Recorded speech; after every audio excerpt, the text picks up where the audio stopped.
ಮೈಸೂರಿನ ಮಹಾರಾಜ ಕಾಲೇಜಿನ ಮೈದಾನದಲ್ಲಿ ಗಾನಕೋಗಿಲೆ ಸುಜಾನಕಿರವರ ಅಂತಿಮ ದರ್ಶನಕ್ಕೆ ಈಗ ವ್ಯವಸ್ಥೆಯನ್ನು ಮಾಡಲಾಗಿದೆ. ಅಪಾರ ಸಂಖ್ಯೆಯ ಅಭಿಮಾನಿಗಳು ಈಗ ಅಂತಿಮ ದರ್ಶನವನ್ನು ಪಡೆದುಕೊಳ್ಳಲು ಹರಿದು ಬರ್ತಾ ಇದ್ದಾರೆ. ತಮಿಳುನಾಡು, ಕೇರಳದಿಂದಲೂ ಕೂಡ ಅಭಿಮಾನಿಗಳು ಬಂದಿದ್ದಾರೆ. ಎಸ್ ಜಾನಕಿ ಆರೋಗ್ಯದ ಬಗ್ಗೆ ಸರ್ಕಾರ ಇಲ್ಲಿ ಕಾಳಜಿಯನ್ನು ವಹಿಸಬೇಕಿತ್ತು.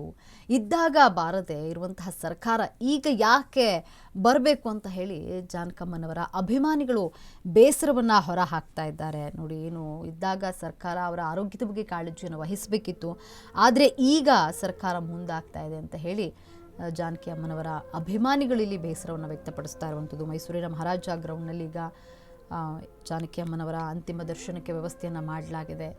ಸಾವಿರಾರು ಸಂಖ್ಯೆಯಲ್ಲಿ ಅಭಿಮಾನಿಗಳು ಬಂದು ದರ್ಶನವನ್ನು ಪಡೆದುಕೊಳ್ತಾ ಇರುವಂಥದ್ದು. ಕೇರಳ, ತಮಿಳುನಾಡು ಎಲ್ಲ ಕಡೆಯಿಂದ ಅಭಿಮಾನಿಗಳು ಬಂದು ಜಾನಕಿ ಅಮ್ಮನವರ ದರ್ಶನವನ್ನು ಪಡೆದುಕೊಳ್ತಾ ಇರುವಂಥದ್ದು.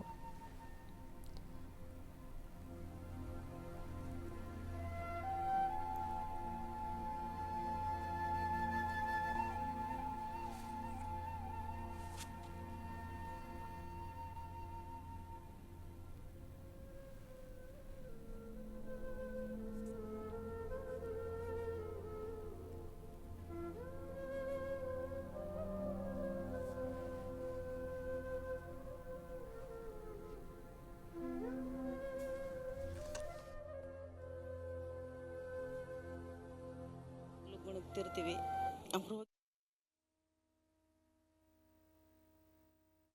ತುಂಬ ಪ್ರೀತಿ. ನಾನಿನ್ನ ಬಿಡಲಾರಿದು ರಾಘವೇಂದ್ರ, ಅದು ತುಂಬ ಇಷ್ಟವಾದದ್ದು. ತುಂಬ ಒಂದು ದೊಡ್ಡ ನಷ್ಟ ಆಗಿದೆ. 48,000 ಹಾಡುಗಳು ಅವ್ರು ಹಾಡಿದ್ದಾರೆ. ನಾವು ಅಷ್ಟು ಹಾಡು ಕೇಳಿರ್ತೀವೋ ಇಲ್ಲೋ, ಅಷ್ಟು ಹಾಡುಗಳು ಹಾಡಿದ್ದಾರೆ. ಸೊ ದೇವರು ಅವ್ರ ಆತ್ಮಕ್ಕೆ ಸದ್ಗತಿ ನೀಡಲಿ ಅಂತ ಕೋರ್ಕೊಳ್ತೀವಿ. ಅಮ್ಮವ್ರನ್ನ ಕಳ್ಕೊಂಡು ನಮ್ಮ ಈ ಕರ್ನಾಟಕ ತುಂಬ ದುಃಖದ ಮಡುವಿನಲ್ಲಿ ಇದೆ. ಅವ್ರು ಆಡಿರೋ 48,000 ಹಾಡುಗಳನ್ನ ನಾವು 48,000 ಅಂತ ಹೇಳ್ಕೊಳ್ಳೋಕ್ಕೂ ಕಷ್ಟ ಆಗುತ್ತೆ. ಯಾಕಂದರೆ ಅವ್ರು ಆಡಿರೋ ಒಂದೊಂದು ಹಾಡುಗಳು ಮುತ್ತಿನಂಥ ಹಾಡು. ಆದರೂ ನಾನೊಬ್ಬ ಸಿಂಗರ್ ಆಗಿ ಅವ್ರು ಆಡಿರೋ ಹಾಡುಗಳನ್ನ ಹಾಡಿ ನಮ್ಮ ಜೀವನ ಸಹ ಸಾಗಿಸ್ತಾ ಇದ್ದೀವಿ. ಹಂಗಾಗಿ ಅವ್ರ ಹೆಸರನ್ನ ಚಿನ್ನದ ಅಕ್ಷರದಲ್ಲೇ ಬರೀಬೇಕು. ಅಮ್ಮನ್ನ ನಾವು ಕಳ್ಕೊಂಡಿದ್ದೀವಿ ಅನ್ನೋದಕ್ಕೆ ಹೆಚ್ಚಾಗಿ ನಮ್ಮನೇಲೂ ಒಬ್ಬರು ತಾಯಿನ ಕಳ್ಕೊಂಡಿದ್ದೀವಿ ಅನ್ನೋಷ್ಟು ಸಂಕಟ ಆಗ್ತಾಯಿದೆ. ಏನು ಹೇಳಬೇಕು ಅಂತ ಗೊತ್ತಾಗ್ತಾ ಇಲ್ಲ. ಅಮ್ಮರ ಆತಕ್ಕೆ ಶಾಂತಿ ಸಿಗಲಿ ಅಂತೇಳಿ ದೇವರಲ್ಲಿ ಪ್ರಾರ್ಥಿಸ್ಕೊಳ್ತಾ ಇದ್ದೀನಿ. ತುಂಬಾ ಶಾಕ್ ಆಯಿತು ನೆನ್ನೆ ಕೇಳಿಬಿಟ್ಟು. ಅದು ಮೈಸೂರಲ್ಲೇ ಚಾಮುಂಡೇಶ್ವರಿ ಸನ್ನಿಧಾನದಲ್ಲಿ ಅವ್ರದ್ದು ಪ್ರಾಣವಾಗಿದೆಯಲ್ಲ, ಅದು ತುಂಬಾ ನಮಗೆ ಹೆಮ್ಮೆನೂ ಆಗುತ್ತೆ, ದುಃಖನೂ ಆಗುತ್ತೆ. ಆದರೆ ನಾವು ಇಷ್ಟು ದಿನ ಅವ್ರನ್ನ ಹಾಡು ಕೇಳ್ತಾ ಬೆಳೆದ್ವಿ. ಇನ್ನು ಮುಂದಕ್ಕೂ ಎಲ್ಲ ಪರಂಪರೆ ಕೇಳೋಷ್ಟು ಅವರ ಒಂದು ಸಾಧನೆ. ಅಂಥ ವ್ಯಕ್ತಿಗಳು ಅಪರೂಪ ವ್ಯಕ್ತಿಗಳು. ಅವರು ಯಾವಾಗಲೂ ಜೀವಂತವಾಗಿರ್ತಾರೆ. ಚಿರಋಣಿಯಾಗಿ ಎಲ್ಲರೂ ಅವರು ಇದಾಗಿರ್ತಾರೆ. ಅವ್ರಿಗೆ ಎಲ್ರಿಗೂ ಇದು ಅವರು ಇದಕ್ಕೆ ಶಾಂತಿ ಕೊಡಲಿ ಆ ತಾಯಿ ಚಾಮುಂಡೇಶ್ವರಿ, ಅವರ ಆತ್ಮಕ್ಕೆ ಶಾಂತಿ ಕೊಡಲಿ ಅಂತ ಕೋರ್ತೀನಿ. ಬಾನಲ್ಲು ನೀನೆ ಭುವಿಯಲ್ಲು ನೀನೆ, ಬಾನಲ್ಲು ನೀನೆ ಭುವಿಯಲ್ಲು ನೀನೆ, ಎಲ್ಲೆಲ್ಲು ನೀನೆ ನನ್ನಲ್ಲು ನೀನೆ, ಬಾನಲ್ಲು ನೀನೆ ಭುವಿಯಲ್ಲು ನೀನೆ,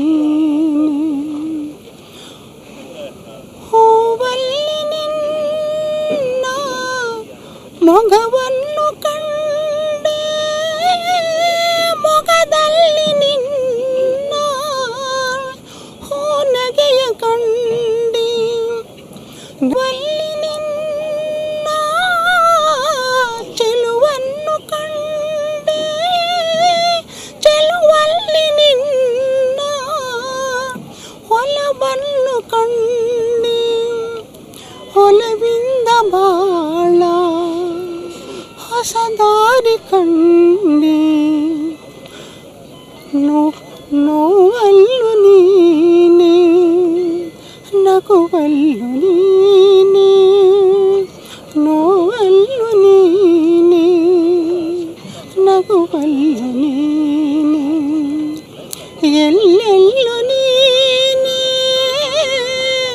ನನ್ನಲ್ಲು ನೀನೆ, ಬಾನಲ್ಲು ನೀನೆ ಭುವಿಯಲ್ಲು ನೀನೆ.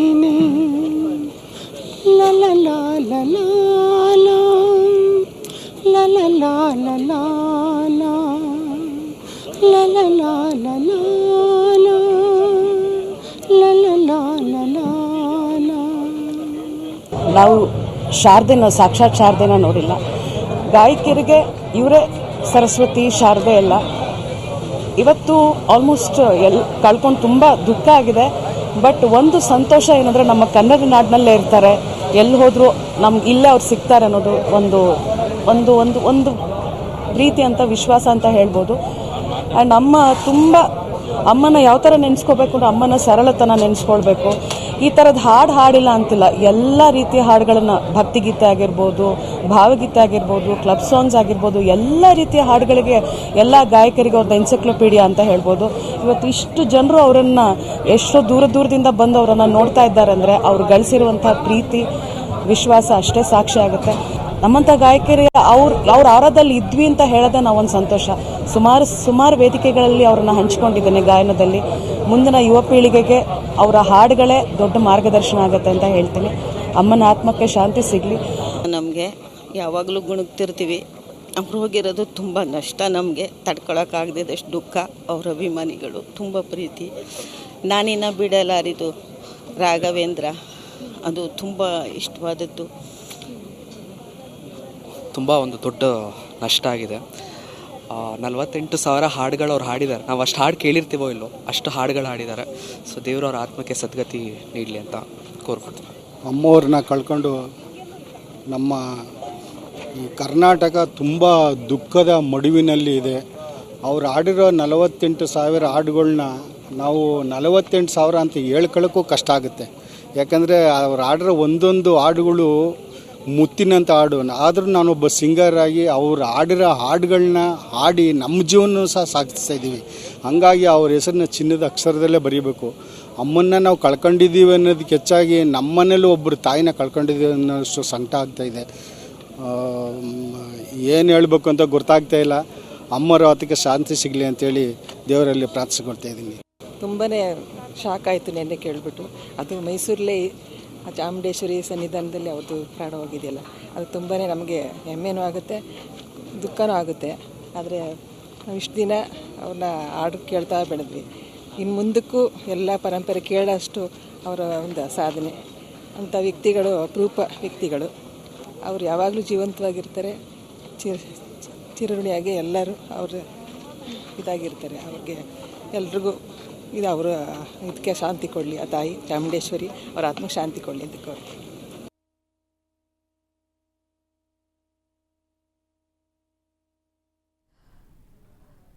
ಎಸ್ ಜಾನಕಿರವರ ಕಂಠಸಿರಿಗೆ ಯಾವುದೇ ಭಾಷೆ ಇರಲಿಲ್ಲ, ಗಡಿ ಇರಲಿಲ್ಲ. ಕನ್ನಡ, ತೆಲುಗು, ತಮಿಳು, ಮಲಯಾಳಂ, ಹಿಂದಿ, ಸಂಸ್ಕೃತ, ಒಡಿಶಾ, ತುಳು, ಉರ್ದು, ಪಂಜಾಬಿ, ಬಂಗಾಳಿ ಹಾಗೂ ಕೊಂಕಣಿ ಸೇರಿ ವಿವಿಧ 20ಕ್ಕೂ ಹೆಚ್ಚು ಭಾಷೆಗಳಲ್ಲಿ ಹಾಡನ್ನು ಹಾಡಿದರು. ತಮ್ಮ ಸುದೀರ್ಘ ವೃತ್ತಿ ಜೀವನದಲ್ಲಿ ಬರೋಬ್ಬರಿ 48,000 ಹಾಡುಗಳನ್ನು ಇಲ್ಲಿ ಜಾನಕಿ ಅಮ್ಮನವರು ಹಾಡಿರುವಂಥದ್ದು.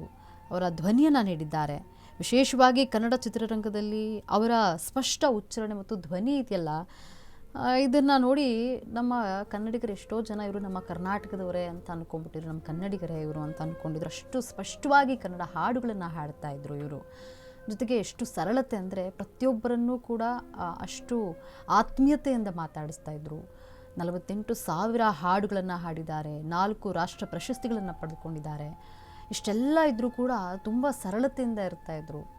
ಎಲ್ಲರೊಟ್ಟಿಗೆ ತುಂಬ ಸರಳತೆಯಿಂದ ಮಾತನಾಡ್ತಾಯಿದ್ರು. ಮನೆಗೆ ಬಂದವರನ್ನು ತುಂಬ ಆತ್ಮೀಯವಾಗಿ ಮಾತನಾಡಿಸ್ತಾ ಇದ್ರು. ನಿಜಕ್ಕೂ ಕೂಡ ಈಗ ಜಾನಕಿ ಅಮ್ಮನವರ ನಿಧನ ಚಿತ್ರಲೋಕಕ್ಕೆ, ಸಂಗೀತ ಲೋಕಕ್ಕೆ ತುಂಬಲಾರದಂತಹ ನಷ್ಟವನ್ನು ಉಂಟು ಮಾಡಿದೆ.